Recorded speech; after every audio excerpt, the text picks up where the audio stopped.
Fox News analyst Mary Catherine Ham and Juan Williams. So here we go again, Juan, you know, in the middle of a national controversy, simply for basically telling the truth about Dr. Tiller, who he was, what he did. What say you?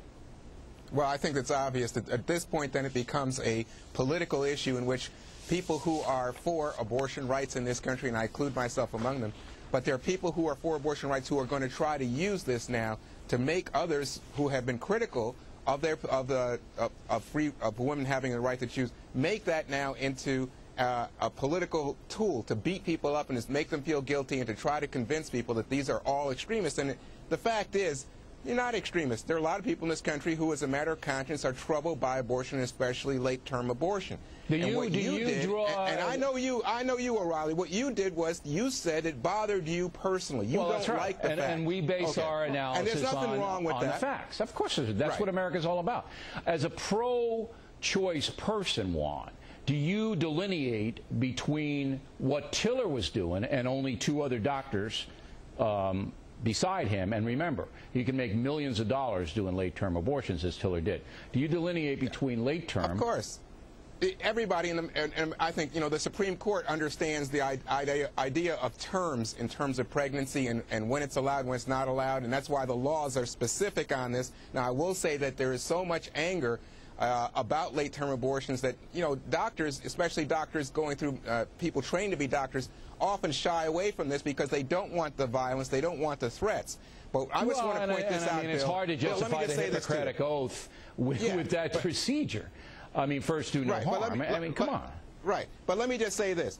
They're going after you. And Bill O'Reilly, I've never heard you say block a clinic. I never heard you say create violence to intimidate women who are, you know, legally seeking an abortion. I never heard you say go after the doctors, you know, berate them. We never do that. Not kill we never them. will Never. do it. Okay. Never. Mary Catherine, how do you see this?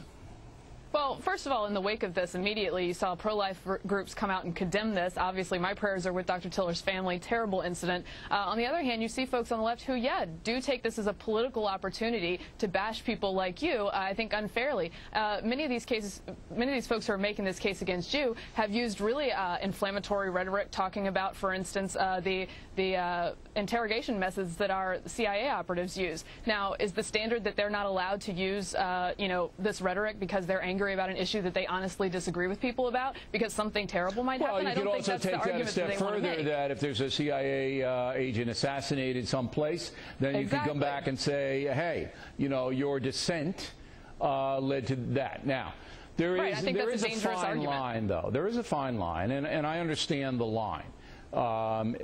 Between reporting and analyzing and criticizing and inciting, Mary Catherine. Now, I'll tell you all day long, you watch this program, we have never done that, incited anybody to do anything. But those people on the Huffington Post, the Daily Kos, the New York Daily News, the Kansas City Star, they're not writing for people who watch The Factor. They're not writing for them. They're writing for people who never watch us, who don't know anything about us, to try to demonize me because I'm a powerful person. Well, go ahead. And to Juan's point too, where it's like you can't conflate all pro-life activists with this, you know, terrible incident. These are very reasonable people. In fact, I would argue that Obama on the trail, and he's backtracked a bit, but on the trail, on the campaign trail, he argued against late-term abortions except for in very specific health incidents, and so, or with health exceptions. So I think that obviously this is something a lot of Americans feel strongly about, but to conflate the two is ridiculous. I mean, when you hear the statistics, 60,000 late-term abortion, 60,000. It's incredible. Yeah. I mean, just staying with us. I'm Bill O'Reilly in the Culture Warrior segment tonight. 3 hot topics. Susan Boyle, the singer, collapses in England. British company gives the Octomom what she wanted, a reality show. And reaction from the Warriors to the murder of Dr. George Tiller.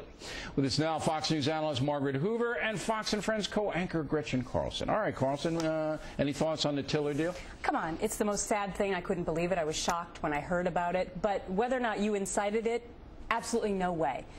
These kinds of people They are lunatics. They have lunacy in their mind. You and your opinions would never sway one person. But when you heard about it, that had to go through your mind. As soon as I heard about it, and all of my friends and everybody else, everybody said, they're going to come after you, O'Reilly. Yeah. Everybody said that. No, I think you shouldn't be surprised that you were. But why would that be the first reaction of people who watch the program? Because we understand that the left has a habit of demonizing people who disagree with them so much to the extent that they almost can't tell the difference. They barely distinguish between Bill O'Reilly, journalist, and right-wing madman.